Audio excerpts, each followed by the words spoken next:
Hello, everybody, and welcome back to Cricket Unfiltered. I'm Menners, and I'm joined by Jono Baruch. Jono, great to have you back on. We caught up a lot during the World Cup. Haven't spoken to you since Australia beat India. How good are we? Yeah, g'day, Menners. Great to be here again. Nice to be on a weekly show instead of just a wrap up.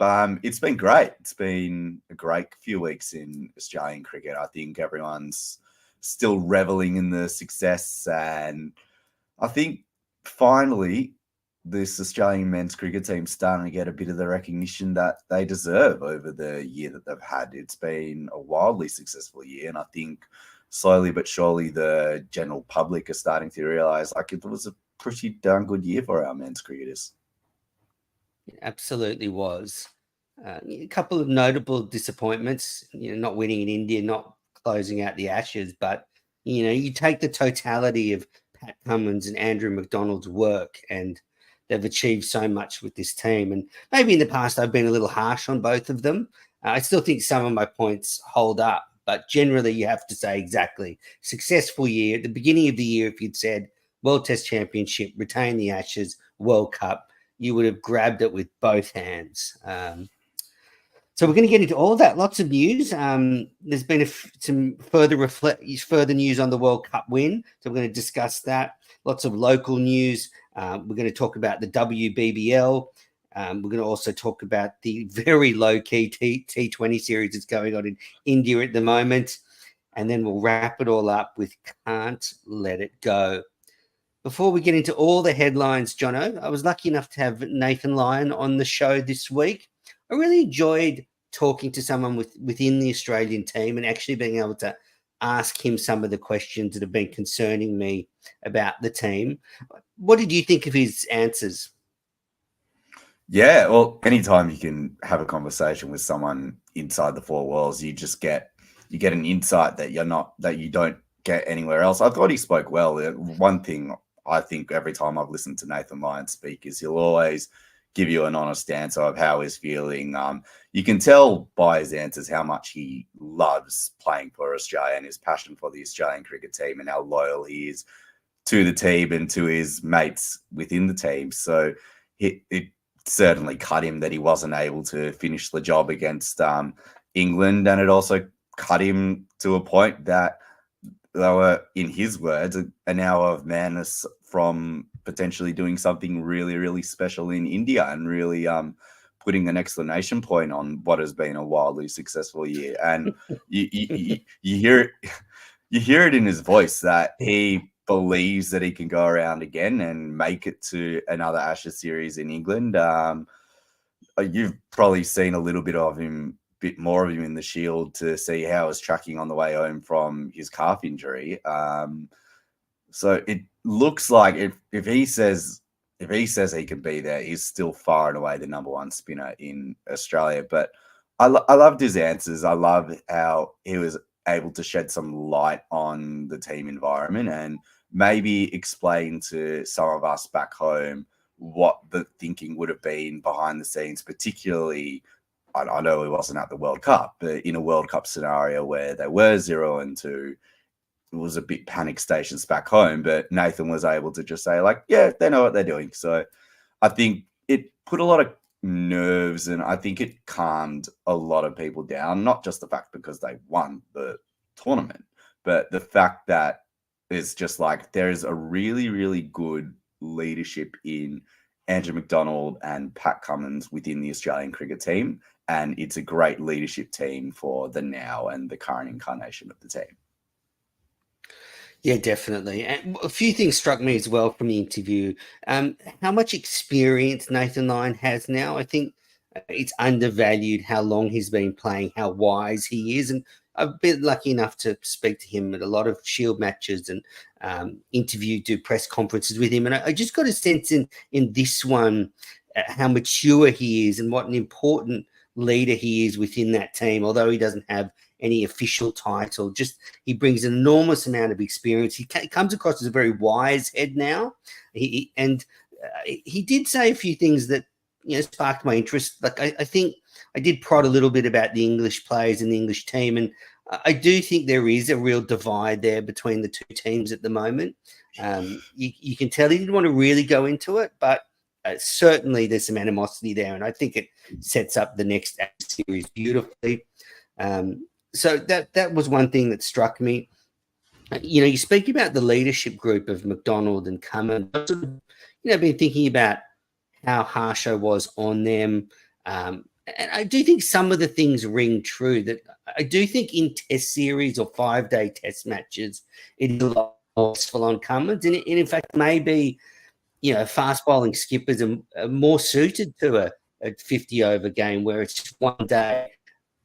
Whereas I think we saw during the Ashes, especially, that Cummins was worn out by the end. Maybe his leadership was affected. Maybe his bowling was affected. And also, like, McDonald's and Cummins haven't got everything right. So they use stats to back up bowling first in the World Cup final. And they use stats to back up bowling first in the final test of the Ashes at the Oval. And that plainly didn't work at the Oval, whereas it worked in the World Cup final. So not everything they've touched has worked. But overall, I think you're right. What you say about the calmness of Pat Cummins, the calmness of Andrew McDonald has really worked well for this group. And, yeah, I think they're in a good spot to move forward. And I'm a bit annoyed about this revisionist history that's going on, that is more fast bowling skippers. I just think that's plainly wrong. And I don't think anything has been proven to say otherwise. I just think it's overall, you don't want fast bowlers worrying about setting fields. And generally, like, Pat Cummins has incredible capacity. But I think he's a freak, don't you think, Jono? Like, he's Superman. Well, I think you asked Nathan a really, really good question in, do we expect too much of Pat Cummins? Let's remember that Pat had maybe captained a handful of games before he was thrust into the captaincy position, like a week out before the start of a home Ashes series. So if you add the captaincy to, you're the best test bowler in the world, you're one of the senior bowlers in the group, you're expected to take wickets for Australia, and then all of a sudden you have to set fields, do all the press, and hold one of the most senior officers in Australia. It's a lot. And as you mentioned, he didn't really get everything right the first two tests in India before he unfortunately had to come home, and the back end of that series in England, where you could see he was a little bit worn down. I noted Pat said in the press, and Mitchell Starc as well, that the big three bowlers are aiming to play all 7 tests in this summer: 3 against Pakistan, 2 against the Windies, and then 2 against New Zealand in March. But I think there will come a time, and like you've just said it, Pat Cummins' capacity to be able to absorb everything, remain calm, and still be able to execute, I'd say about 90 times out of 100, has been phenomenal and is really shown the way. And while there's a little bit to be pissy about the revisionist history, it does lend the questions like, okay, how could have this guy gone as a fast bowler, as captain? And I think for the most part it wouldn't have worked. I think Pat's a special breed in terms of he can do almost anything on a cricket field. But I think there will be a time. Revisionist history. If you look back, so let's just take it from Alan Border. Border, Mark Taylor, Steve Waugh, Ricky Ponting, Michael Clarke. You telling me that any of the fast bowlers would have been better skippers than them? I doubt it. Maybe Jeff Lawson before Alan Border is about the only one, and going back maybe Alan Davidson or Keith Miller. But in recent history, you can't tell me Jason Gillespie should have led the side instead of Ricky Ponting. Well, Jason Gillespie's gone on to have a pretty successful coaching career so far. So he might have been maybe the only bowling captain that the only bowler that possibly should have captained Australia is the late Shane Warne. So maybe he's not a fast bowler. He's not a fast bowler, but if you go through the Australian cricketers since Alan Border who have captained Australia, have had capacity to captain Australia, he's probably one of the only ones since. So it's interesting, and I just think maybe going into this summer, although Pat and Mitch say they do want to play all the test matches. I think there will be a time, particularly with it being, no disrespect to West Indies or Pakistan, a softer summer, that the hierarchy might have to protect Pat a little bit from himself. Mm. And final thing from the Lyon interview before we get into the cricket headlines, I did ask him directly if it was a player-led environment. And his answers seem to indicate that it kind of is. That, obviously Andrew McDonald is the coach and he provides leadership, but the coaching staff's main job seems to be enabling the players, providing stats and information to make them better players, and giving the players personal responsibility for their own games. And that is what they wanted. And you look at the team, it's full of senior players, so maybe it's a good time for an environment like that. But I also think you have to be cautious, because when things start to go wrong, when you have those kind of environments, I think things can fray a little. For me, it's just something to watch. I think it's working well at the moment, but if a lot of younger players were to come into the group, maybe you do need a bit more of an autocratic coach. Yeah. Yeah, it's a really interesting time. So let's look at it. Andrew McDonald came in. This is his second summer in charge of the team. He signed a 4-year contract. So after this summer, he's halfway through his contract. Next year, it's India out for 5 tests, and then it's the Ashes again, back in Australian soil. You look at the nature of the team, and we've both just said that the Cummins-McDonald leadership duo is probably the perfect duo for this incarnation of the team. You look at the test team now, David Warner's flagged his intention to finish up at Sydney. Usman Khawaja might be a summer or two behind that. The big 3 bowlers aren't getting any younger.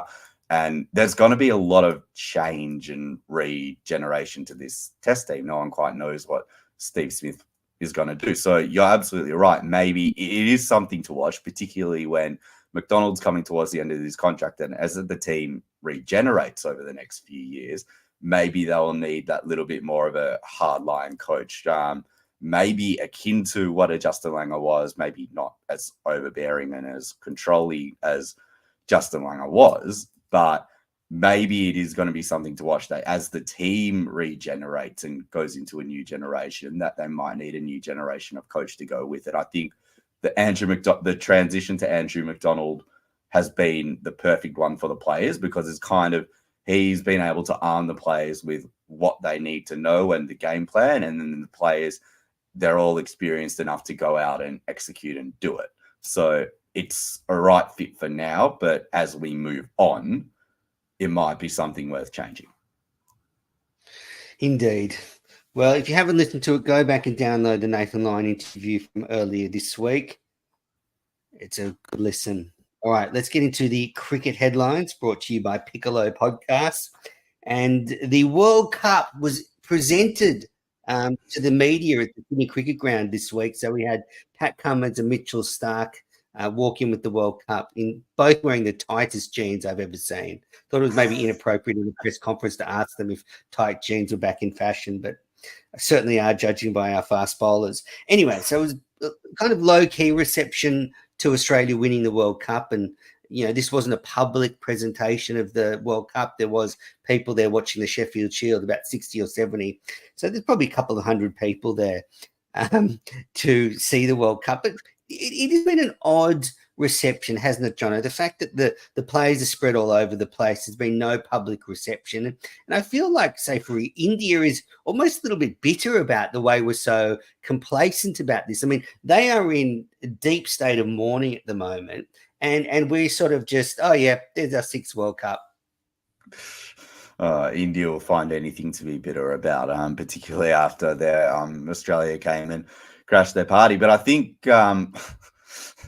is it too patriotic of me to say that the reason there hasn't really been a big celebration or ticker tape parade in Australia is because India have wanted Australia to come and play a ridiculous 5-game T20 series? That's probably the main reason. Like, while players are exhausted, like half this Australian squad that's over there, I'm sure we'll get on to talking about it very soon if we spend any time talking about it, but half this Australian squad's exhausted still. They want to come back and freshen up and then get ready for the Test summer, but no, most of them have to stay in India to play a 5-game T20 series. So they're all coming home. I think there should be some recognition during the Test match summer and parade around the World Cup and the Mace and I know they don't hold the current T20 World Cup, but they still have won one in recent history under this group of players. So there is definitely scope to show appreciation and the public to show the appreciation to this group of players. But I agree, it's been a bit low key. But that's also the way that this team likes it. It's just like, good enough, do our jobs, get on with it, move on to the next thing. That's unfortunately the way of the cricket world at the moment, Menas. There's just that much cricket going on in so many different parts of the world, and everyone's flying everywhere, and almost impossible to get that same group together again, which is quite sad. There's this thing in, I'm not sure if it's the same in NRL, but for a long time in AFL footy down in Melbourne and Australia, it's been ages since a premiership side has played together again. The exact same team that won the premiership has played together again. So it's a bit like that. Players keep moving on and dropping out and coming out of squads. So it is difficult, but they should be recognised altogether. And if they can get them all together, then they absolutely should. That's right. And Pat Cummins was incredibly proud. You can tell how happy he is to have won the tournament. And I just think the team deserves something. So there's talk that they're going to maybe during the Test matches have the World Cup there, say for the first day of the Test. But yeah, if there needs to be some kind of public reception at some point. They can just squeeze in the calendar, a bit of a reunion at some, a parade down George Street in Sydney. Pat Cummins joked that if they did, they'd put Travis Head at the front. I heard that. But yeah. So, but it was nice to see the World Cup at the Sydney Cricket Ground. Starkey and Cummins thrilled, and you're right. You put together the legacy of this group of players now, and I spoke about it with Lyon. If you sort of start at 2015, the World Cup win there, then you've had the T20 World Cup in 2021. You've had the World Test Championship and the 50 over World Cup this year, plus a very impressive home record in Test matches in that period. It's actually now putting a marker down for this generation that wasn't quite there before, and now it does compare very favourably to that 99 to 2007 run where Australia won those 350 over World Cups. That Australia have 4 cup major tournament wins in the last 8 years, and this group, is putting together a pretty impressive dossier. Yeah, you're right. Well, that group, the 99 to 2007, they're the group that I grew up watching, and some of them are considered all-time greats to play the sport. And I think there's been a reluctance amongst the cricketing public to sort of add to that group of, this guy is an all-time great. And we keep saying that Steve Smith is the best since Bradman, David Warner, for as polarizing as he is off the field, on the field has been one of the greatest openers to ever play the game.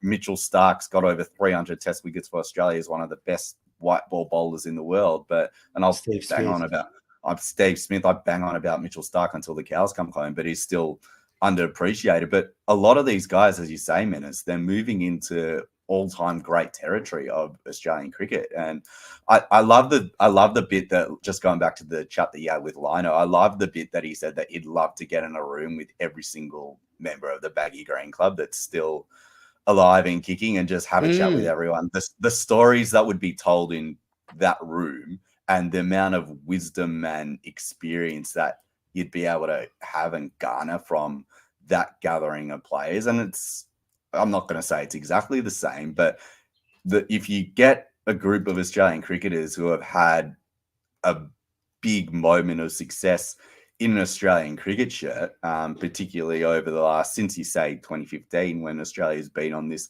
second run of winning multiple trophies across multiple formats, there's a lot of good cricketers in there. Oh, definitely. And I think we should start a campaign on Cricket Unfiltered to get this Baggy Green party off the ground. It can be born out of this podcast. We'll start the campaign. I think that we will, absolutely. Cricket Australia can fork out some cash and fly everybody in. I think it would do wonders for the culture, to bring the generations together. Imagine Haydos swaggering in and having to sit next to Cummins after all the shit is said about him. I'd love to see those two. And I bet you Haydos would just be a little pussycat, and JL there with all the guys that stabbed him in the back. It'd be brilliant. All right. In a moment, we're going to get into previewing the test series against Pakistan, because there's a couple of quick key questions, and Pat Cummins was asked about David Warner opening the batting. Before that, we're going to take a quick break. But this episode of Cricket Unfiltered is brought to you by NordVPN, and you can get a special offer if you head to nordvpn.com/Cricket Unfiltered. There's a money-back guarantee and a great price on 2 years of signing up. And there's never been a more important time than right now to have a VPN, because you can protect all your private browsing data. So I know Jono's probably on all these weird websites and stuff, doesn't want anyone to find out. If you've got a VPN, no one will know about them. So head to nordvpn.com/Cricket Unfiltered. Also, heading into the cricket season, very importantly, if you're traveling around, you can switch your location with the VPN and use your regular sports viewing app to keep up with all the cricket action.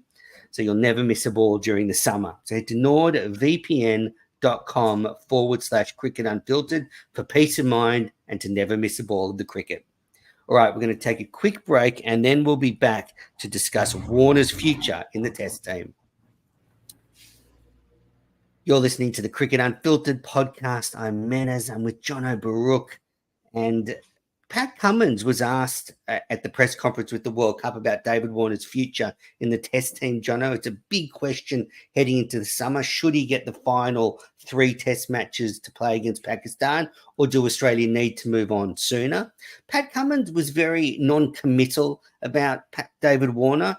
I wouldn't say he was negative or positive. He was just straight down the line. But what I noticed was sometimes you'd get your captain going, oh, I'd love to see him there, but it's the selector's job. He didn't even say that. He just said it's the selector's job and left it to them. And then Andrew McDonald was on the radio with Waitley this week, and he sort of was very vague, talking about you just play every Test match. You don't need to sort of future-proof.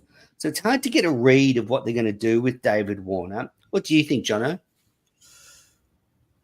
I think I listened to both those interviews. I think from listening to Andrew McDonald, it sounds to me that David Warner will be playing in Perth. And I think how he goes in that first test will dictate whether or not he gets his grand farewell in Sydney. I think sorry, just to interrupt. Waitley wants to get Warner out of the side. I mean, he did an interview with Crash Craddock earlier this week where he was just blowing up about how Australia needs to plan for the future, and India's coming, then England's coming, and we shouldn't be just giving Warner tests because his record doesn't deserve it. I mean, if Waitley was a selector, I guarantee you Warner would have been dropped like 2 years ago. Partially I agree with Jared in the sense that Warner should have had his final bow at the SCG last year, and that's coming off a 200 against South Africa in Melbourne in his 100th test, and come out on top. It's the tail end of an Ashes series. Give him the World Test Championship final because it'd been part of the cycle, and he deserved to be a part of that team, but I don't think he should have played the Ashes necessarily, David Warner, but he did, fought on admirably, didn't go on to make 3 figures, but made a few scores of note there against struggling moving ball. I think it's definitely going to come down to how he goes in Perth, and if he struggles there, which he shouldn't. I think you look at the squad that Pakistan have put together and the bowling attack that's coming out here, he should be able to make runs against that. Again, no disrespect to the Pakistani players that are coming out, but it's not a bowling attack that will make you go like, oh, geez, they're going to really test Australia here. So I think it's going to be down to Warner and what he's able to do, particularly in that first test. And again, man, as you look around the Sheffield Shield, we know that there's the famed bat-off coming next week in the PM's 11 game. There's not many, while there is a queue lining up to replace him, there's not many really demanding to be selected in place of him. So it's going to really come down to those 3 in Renshaw, Harris, Bancroft to really force him out and say, I'm going to force my way in, and this is the time for the new opener. Yeah, it's a good point, but there is a bit of a spanner thrown into the works now. There's been some discussion around how does Australia get Cameron Green back into the side. So Mitch Marsh has clearly overtaken Cameron Green as your number 6 all-rounder because of, he's the style in which Marsh played in the Ashes. It was aggressive, it was dominating, and I think Australia wants to use that form while it's there. And they've been waiting a long time for Mitch Marsh to come good, about 15 years. He's finally come good, so they want to capitalize on that. And if you had Sean Marsh, they'd be like waiting 25 years for a Marsh to come good. So you definitely don't want to waste that. And if someone else was here, they might say Jeff Marsh. So they've been waiting like 40 years. Anyway, look, numbers aren't important. But there has been talk that Green maybe could come back in to the middle order at 4 or 5, and Marnus Labuschagne could go up to open. And I actually really like this. I really like this idea. And it's nothing against Renshaw, Harris, or Bancroft, all good players. But I think having Green in the side adds so much as that fifth bowler. He's a way better option with the ball than Mitch Marsh. Mitch Marsh, you sort of hope can trundle a few overs a day and he doesn't get spanked a bit and get a little bit of movement. But Green's a genuine fourth quick in the side.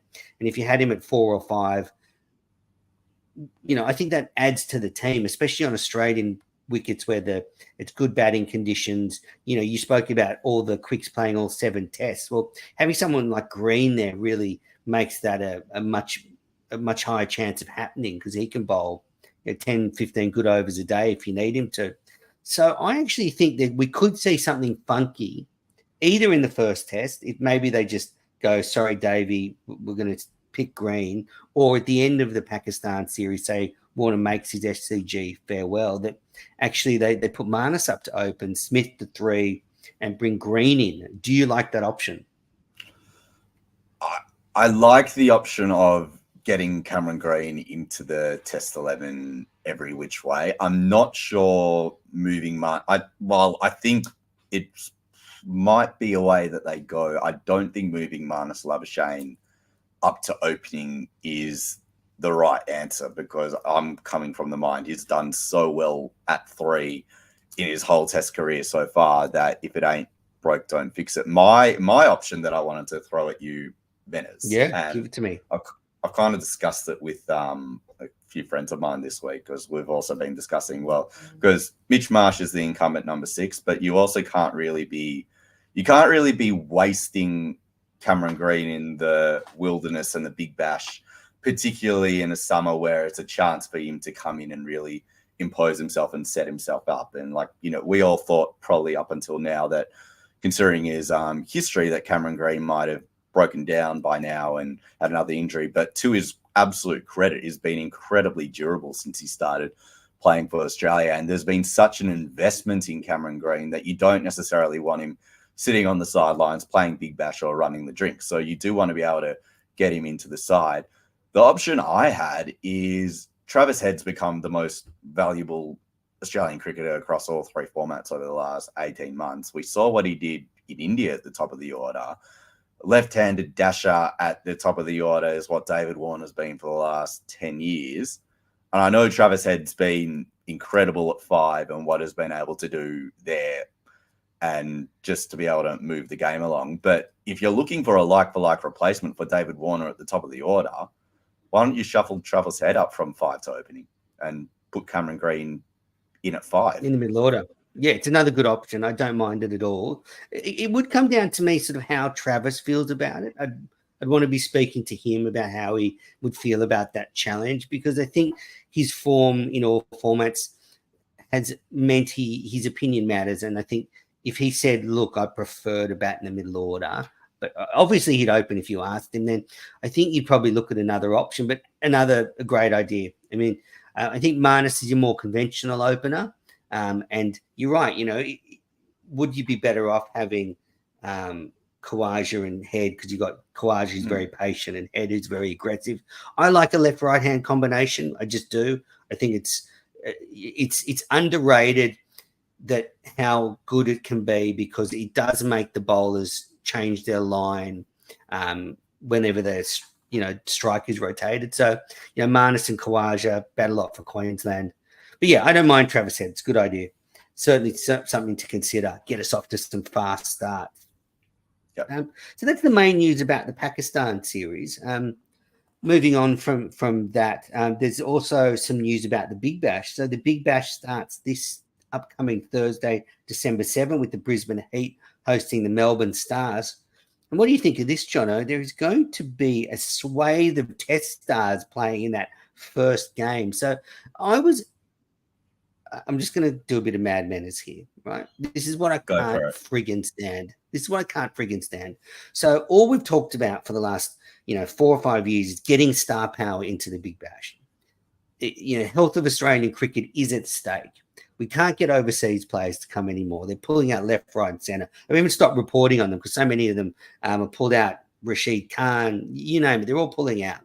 Harry Brook. So Australia schedules a PM's 11 game for the same weekend as when the Big Bash starts. I do not get that. So now Australia is pulling out, 12, 13 of its best cricketers to play in the PM's 11 game. Some of the Big Bash teams are losing quite a few players to it. And these are the stars of the Big Bash because these are the ones that they're not quite good enough for the Aussie team, but they're very good domestic players. And they're the spine of many of these Big Bash teams. And I just think it's completely farcical that Cricket Australia's done this. They should have had a much better plan for this. They should have had either like a development side. So, players who aren't in Big Bash squads but are in state squads play against Pakistan as a warm-up for them. But why are they friggin' taking out players from the Big Bash when it is exactly what the competition doesn't need? And more to that, if it stuffs the integrity of the competition because it's a 10-round comp this year. So, if you lose some big players for a couple of rounds at the beginning, that could really stuff up your finals chances at the end. So I'm giving that a huge red cross, and I'm stunned that they've done it. Yeah, I can't really add more. I was speaking to someone at the Brisbane Heat last week, and they're fuming at the fact like they've lost Michael Nessa and a couple of other first choice players that would have played that first game against the Stars. And, you talk about it being a shorter comp this year, which I think is great that it is a shorter comp, but your home games then become such a valuable commodity. And if you've only got 4 or 5 of them, you want your full complement of stars that are available. And if they're being ripped away because they're being on, I say Australian duties, but it's not Australian duties. It's PM's 11 duties. Then you're right. And the comp's being taken hits left, right, and center with the international stars pulling out. And this guy's only coming for this amount of games, and this guy's only coming for that amount of games. Then he has to leave and go play in this other comp. It's still, Big Bash is still trying to work out exactly who they are and where they sit in the whole scheme of Australian cricket, whether or not it's going to be a league that pulls in stars, whether or not it's going to be a development league, whether or not it's going to be one of the big cricket leagues around the world. I know it's in its 13th year now, and they've tried a few different ways to pique interest in it, but I think they're still trying to work out exactly where they sit. So, yeah, interesting time. Can you imagine India scheduling a game during the IPL like this? They would never do it. And the competition's already compromised because they've moved it earlier in December because of the Emirates T20 league that a lot of Australian players domestically want to go and play in. So they've actually moved the competition to start early to get out of the way of that league, which means there's more games in December before Christmas, which traditionally don't get the attendances and the ratings that the January games get. I mean, when are they just going to be sensible and go, okay, if we're going to move to December, we need our best players? In saying that, so they've lost a lot to the PM's 11. The good news is there are a few test stars coming back into the Big Bash team. So Steve Smith is due to play one Big Bash game at the SCG next Friday when they host the Renegades at the SCG. I don't think Nathan Lyon's going to be playing that game. He won't be suiting up with the Gades yet. Marnus and Kawaja are due to play for the Heat. So there will be some star power, but for me, you just cannot be doing that in future. Just have your best players there Don't put a PM's 11 game on, and just make it a good comp. Like, don't shoot ourselves in the foot, because we can't control the other leagues. We can't control players pulling out. That's abundantly clear. So control what you can control. Yep. All right, that's my little rant on the Big Bash, but it starts next Thursday, and we'll get into the Women's Big Bash soon. But before we get into that, I do want to talk about the T20 series that's going on in India. I will be 100% honest, listeners. I haven't watched them live. I've sort of watched replays the next day and KO minis because my sleep patterns this year just fucked. Like, Jono, Ash, you go India into the World Test Championship, into the Ashes, into the World Cup. I cannot sleep for more than 4 hours in a row now without getting up and checking quick info. So, yeah, I decided for these T20s I need to try and sleep.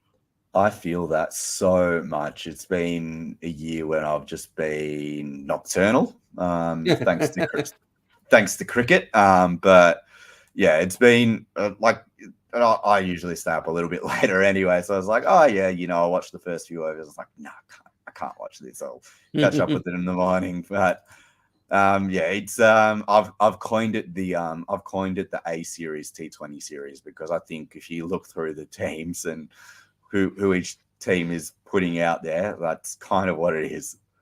Certainly, India. But there are actually some players that were in that World Cup squad that did want to play some of these T20 games because they want to be in that T20 World Cup team next year. So Travis Head, Steve Smith, they wanted to play. I think the reality of being there, though, was said in it. I think they're coming home, both those players. But if you don't know, as the series stands after 3 matches, and by the time you're listening to this, there could have been another match, but as we're recording this, India are 2-1 up in the series. They won the first 2 games, then Australia won the 3rd game. There have been 2 notable performances that I want to mention. In the first game, Josh Inglis made his first international century. He ended up with 110 off 50 balls, but he got to his century off just 47 balls. And I think this is quite significant for the team because we saw glimpses at the end of the 50-over World Cup how good he can be. And in that semi-final, he played a crucial knock against South Africa. And now to make a dashing ton equal the record for the fastest T20 century for Australia, I think we're seeing now why this team has backed him. And we're seeing the benefit now of him actually getting a consistent run as our white ball keeper. Yeah, 100%. I think it would have meant a lot for him. Like, obviously, as you said, they've backed him in. They made the change after that first game of the World Cup. He's now got that World Cup win under his belt after being in the squad for the T20 World Cup and the World Test Championship and getting a medal without taking the field. So I think it's good for him to get the medal and to actually get some game time under his belt. But then getting the ton after is just validation that, he feels that he belongs at international level. He's clearly now the first choice white ball gloveman. And we spoke about players to watch just in the upcoming summer before, but it's a massive summer for Alex Carey, Menners. Like, he needs some big performances. He didn't do so well with the bat in the first innings of the Shield game. He's playing for SA, so he's got a massive Shield round. I think he's playing in that PM's 11 game. I'm not 100% sure, but even then, it's the summer where we've spoke about this before with the Cameron Green discussion, that Australia cricket, although they said they're not going to, they can afford to experiment a little bit.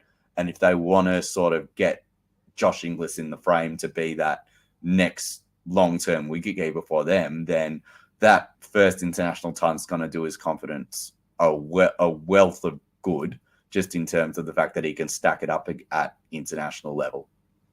And you're right about Alex Carey. If he starts the Test series slowly, we could see a situation where Inglis comes in for him.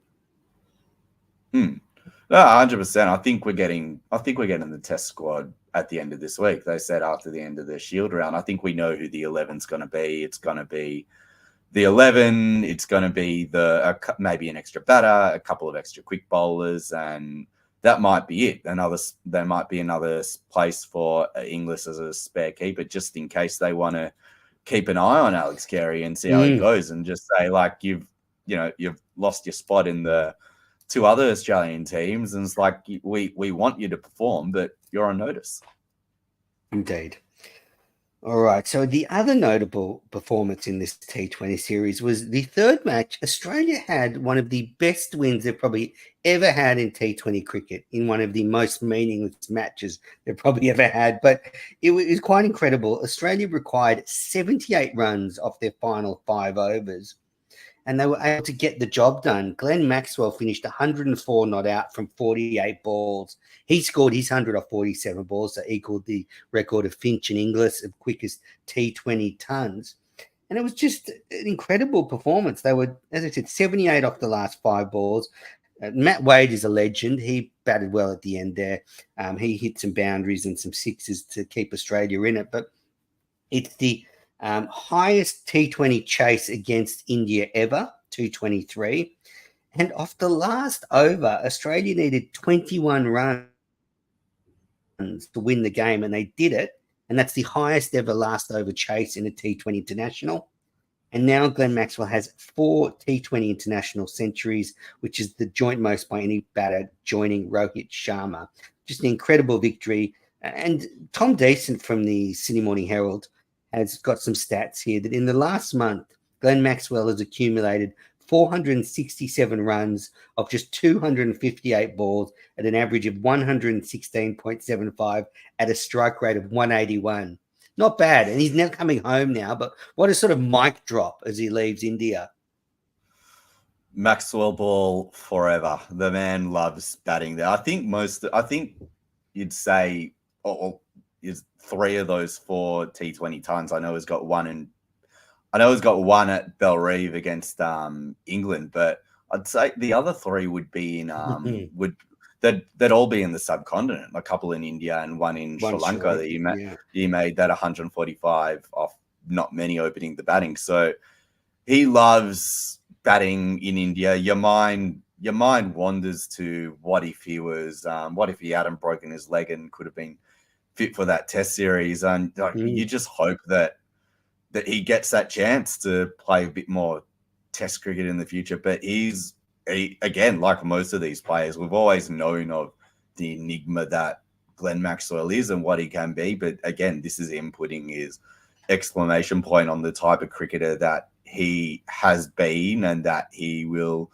be remembered with. I'm not trying to retire him off. He still looks like he's got absolutely not, Maxi, please play forever. But he's still got years of good cricket at a really, really high level to go. And you sort of wonder how people come back after a serious injury. Like, when people break their legs or do their ACLs, it's a serious injury. You wonder how they're going to come back. It's across all sportsmen, is that you wonder, are they going to be the same? Like, will they still have the same spring? Will they still have the same whippiness through the wrist? But Maxwell's still got all of that, and he's still doing that, and he's going to come out, he's going to play the Big Bash, and again, hopefully it's his chance to earn it. And hopefully the draw card for Cricket Australia is come see this absolute freak who's done incredible things and won us a few World Cup games pretty much on his own, do some incredible things at a ground near you. Indeed. All right, so that series is 2-1 to the Indians. 2 more matches to be played. If you're up late, turn it on. All right, we're going to take our final break of this episode. Then we'll be back to talk about the Women's Big Bash League as it motors towards its conclusion, and we've got Can't Let It Go. Welcome back to the Cricket Unfiltered podcast. We've smashed through most of the news, but it's now the WBBL is headed to the end. We've got the grand finalists determined. The Adelaide Strikers are hosting the Brisbane Heat, and that'll be played on Saturday night.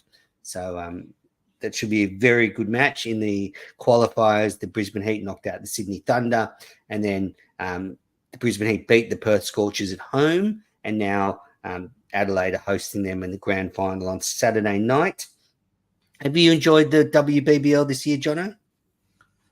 I have. It's been a good comp. It's a building comp. It's a competition that keeps unearthing young gems in Australian cricket, particularly in the bowling stocks. You look at some of the young quicks going around, Chloe Ainsworth, Millie Edingworth, Sarah Kennedy, like Nicola Hancock as well has been so impressive for the Brisbane Heat with her Yorkers and her death bowling, just being able to constantly hit that spot. So it keeps unearthing gems. I don't think a lot of the internationals had the seasons that they absolutely like. Number one pick, Marazan Cap, couldn't really buy a run for the Sydney Thunder, so a bit disappointing for her. Yeah, they crashed out. I think they lost 4 or 5 in a row to end their season. Yeah, The Thunder, after being one of the form sides. Really, Litchfield couldn't get a run at the end there. Yeah, that's concerning for Litchfield, especially as she's about to go off to India. But it's been a good comp. Like it's been grim for both the Melbourne team then, as I was at the MCG for the Stadium Series game between the Stars and the Renegades, and it was a grim game of cricket. I'm kind of happy that it got rained off because I don't think you could say that anyone actually deserved to win that game, even though the Stars were awarded the points under DLS. They kind of finished it with a bit of a wet sail, but disappointing seasons really for both of the Melbourne teams. And really it was about a 4 or 5 team comp. The Strikers, the defending champions, the Brisbane Heat and the Scorchers were always going to do well. The Sixers left their run a little bit too late. The Thunder fell away, and the Hurricanes were kind of around. Yeah, they were middling. They were kind of around, but not really doing much. So, yeah, it was an interesting comp. How did you see it? Yeah, good. So lots of issues. So you brought up the Stadium Series. I thought that was a really good initiative. So actually, they set a new record for a regular season crowd at a WBBL game on Sunday at the SCG when the Sixers took on the Thunder. Over 7,000 people turned up. So a good turnout. I do think the Stadium Series, though, was at a weird spot in the calendar because it was the last round. You actually had a lot of dead rubbers being played in those matches. So I think if you're going to do a Stadium Series, you probably need to do it in the middle of the comp, where you've got the beginning of the comp to promote it, but then all the matches are going to be live and they're going to mean something. So as you say, you were at that Stars Renegades game that was a dead rubber, and it's not a huge incentive for people to get out there. I had someone telling me, I don't think people care about the overall context. I think that's BS. Like, you want to know something's on the line. So there was that. In this particular instance, it was 7v8 playing off in the last game. The Renegades couldn't move out of 8th position, and the Stars couldn't move out of 7th. So aside from going to watch a game of cricket, there's nothing really on the line. No reason to go. Exactly. Then the other one was, there's been talk about whether the competition should move to doing double headers and pair it with the Big Bash. Well, let me wind this back. So I've explained this. So firstly, it seems to me that the competition is going to go down to 10 games next summer. Tonight, the English skipper said she wants that. All the international players want a 10-game comp. So I think you can put it in your diary. You heard it here first, that the WBBL will be a 10-game comp next summer. Then, so if you do that, that means it matches up with the men's Big Bash. And then there has been some discussion that should Australia do what the 100 does in England and make every game a double header. So you've got, Stars v Sixers, WBBL and BBL on the same day at the same ground. And therefore, the WBBL will get bigger crowds because people will be coming for the Big Bash games as well. And you play it all over summer. What's your initial thoughts? Do you like that idea? Well, it would be back to the original days of the WBBL, of course, when they first four WBBLs. Yeah, when they ran the competition at the same time as the men's, and they did have the double headers and they did have some standalone games. And I think part of the reason that they moved it to the October, November was that they wanted to give it that clean air and standalone. And there was actually a big enough gap in the international schedule that they could get all the best women's players out here. Like you're seeing now at the moment, Menners, the English players that are playing for both the were playing for the Strikers and the rest of the other teams, had they qualified for the final, they would have missed the final because they've got an international series in India. Like strikers Laura Woolvart she's actually missing her a full-time captaincy debut for South Africa because she's playing the final for the strikers on the Saturday, and South Africa are playing a game in Benoni against Bangladesh on the Sunday, which there's no way she's gonna make it back to. New Zealand are playing a test series. Friend of the show, Laura Vulvar. Yeah. She was on a couple of weeks ago. Got the Very- exclusive that she's going to be full-time South African skipper. Very, very, very, very talented lady across multiple different things, Laura Woolvart. So she's playing. New Zealand are off playing a series soon after, and then Australia are heading off to India next week. So you got to be able to find a time in the schedule for it. I like the idea of double headers. You know, you come in, it's a way to incentivize and grow both competitions even more and get the crowds up and the ratings up and the boosts up. I just think it might be a little bit too hard for them to necessarily take it back to where it was, considering the schedule and all these well, it doesn't work. It doesn't work the same. Yeah, I don't think it will work. I'll tell you why it doesn't work. I'll tell you why it doesn't work, because the way the Big Bash is structured now, you know, they can play test matches during the day and then that leads into a Big Bash game. So, you know, you wouldn't want the WBBL going up against the last session of a test match all summer. And also, actually, what's missing is our WBBL is more valuable than the Women's 100. Its TV ratings are phenomenal. The way its value is made is the fact that the network 7 and Fox get more primetime cricket that actually is generating really good audiences for not just women's sport, any sport. So why would you take that away, that asset away, and piggyback on the back of the men's comp? It just doesn't make sense. This is going to sound really controversial, but if you want to cash in on the BBL, move the BBL to where the women's comp in it is and have that piggyback off the women's comp. The women's comp's more valuable to Cricket Australia than the men's comp at the moment. So why not do that if you want to try line them up and you want to get the best players playing? Yeah, that's what Heather Knight said, that the WBBL could play in prime time and the BBL could be the curtain raiser. Anyway, food for thought. I like the WB. My thing for the WBBL is 3 things. I put a tweet out. I think I can remember it. So it's reduce it to a 10-game competition, leave it where it is, and outlaw the power surge because it's one of the worst things ever in cricket. That's all.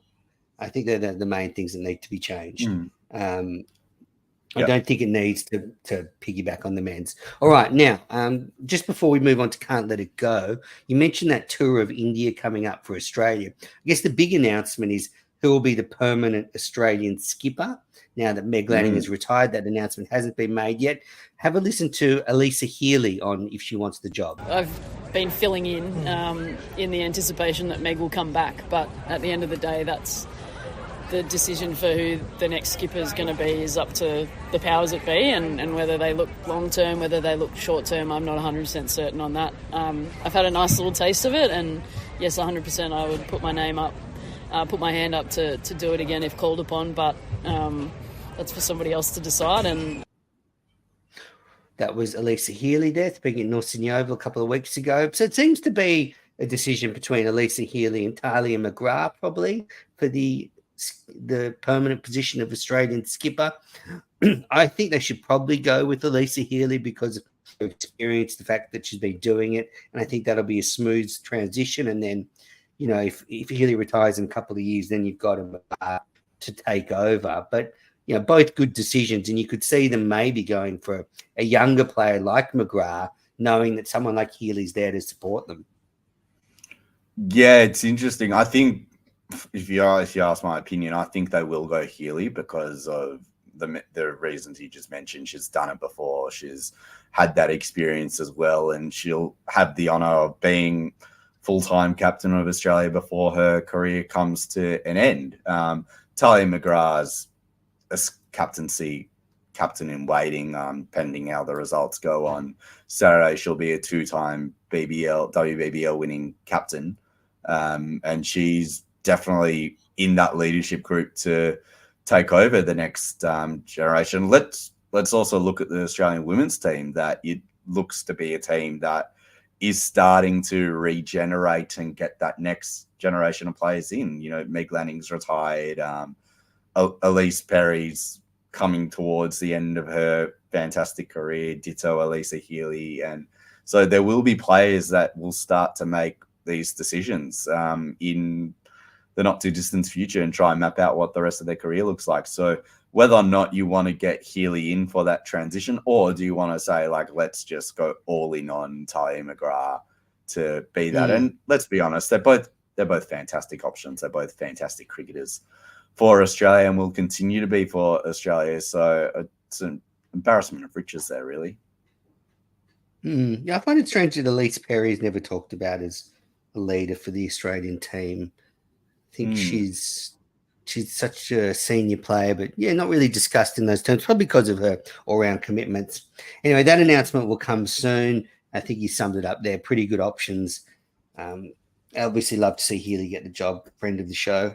All right. Well, she once came to, like, I remember, like, it was a while ago now, but she actually came to my house to record a podcast once. That's how, giving she is with her time. It was her and Lisa Stalaker. All right. Anyway, let's wrap this up because we're almost gone an hour. It's can't let it go. So that little bit of cricket news, you just can't let go through to the keeper. I'm going to start because I've got two, and then I'll let Jono close. First one is I met Jake Doran, the Tasmanian wicketkeeper, yesterday at the Sydney Cricket Ground when I was commentating at the Sheffield Shield, and we're the same height. Like I don't think I've met a cricketer, a professional first-class cricketer, where we're the same stature. So that was a great moment for me. I just all of a sudden just felt better about myself that there's someone my height playing first-class cricket. And finally, there's been a change at the Adelaide Oval. So the old Adelaide scoreboard has gone gender neutral. So it's changed batsman to batting. So the team batting listed on the scoreboard, and rather than saying batsman, it says batting at the top. I think that's a fantastic idea, and it really gets me upset. I don't know what I was trying to say there, but it's really gets me upset when people go, oh, why are they doing that? The world's gone crazy. The world hasn't gone crazy. Men and women play cricket. Men and women play cricket at the Adelaide Oval. It should be a gender-neutral term used to label them. And anyone that thinks otherwise is a bloody idiot. That's my can't let it go. Jono, what's yours? Let dinosaurs be dinosaurs, Menace. That's what I say. My can't let it go. I think I like this little segment, actually. There was a report by Dan Brettig in The Age earlier this week that in the summer of, I think it's 26, 27, there's going to be an extra test at the MCG between Australia and England to mark the 150th year of Test cricket, and a redo of the centenary test between Australia and England, which is amazing. Another test match in Melbourne. Absolutely love to see it. What it comes with, though, is it means that there's going to be a rejig of that Australian summer. So that summer, according to the Future Tours program, New Zealand and Bangladesh are going to be out here for the Test series, and there's talk of New Zealand being the better draw card, so extending that from a 3-match series to a 4-game series. And what it would mean is that the Bangladesh series would get moved to August and get played in the top end. Now, Australia haven't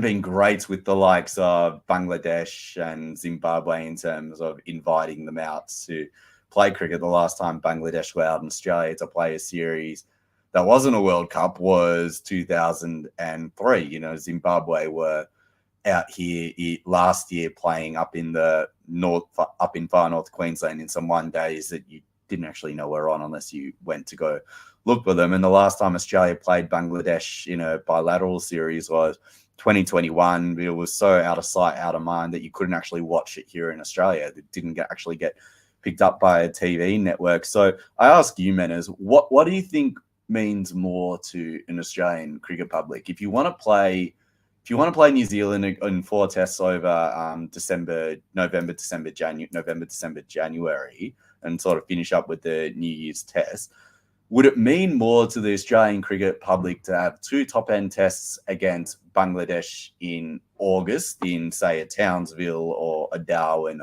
or somewhere? I know Bangladesh might not be a massive draw card, but what are you doing in the back end of January, February? And why couldn't you necessarily put those games on in somewhere like a Canberra or a Hobart, where I'll tell you what, there's a yearning for cricket there? They want the stars in the Big Bash. And so, the plan moving forward is the New Year's test almost every year will be the end of the test summer. And they will, where possible, have the Australian stars available for the Big Bash. And we've seen a jiggling of that this year because of the 50 over World Cup. There will be things that come up. But I agree that it's not very good for Bangladesh to be, sent up north again when that was the last time we played them 20 years ago. I think we're overstating New Zealand's value. I think, they're not worth 4 tests. I mean, 3's enough for the Kiwis. They never compete when they're here. They crumble against the Aussies consistently. So I don't know why we're building them up. So I think they should try and play the 5 tests, 2 against the Bangers, 3 against the Kiwis, get them done by early January. And then I love the idea of the 100th anniversary test match at the MCG. The 77th centenary test was before my time, where I was only 1 year old, but the memories and the stories to come out of that are legendary.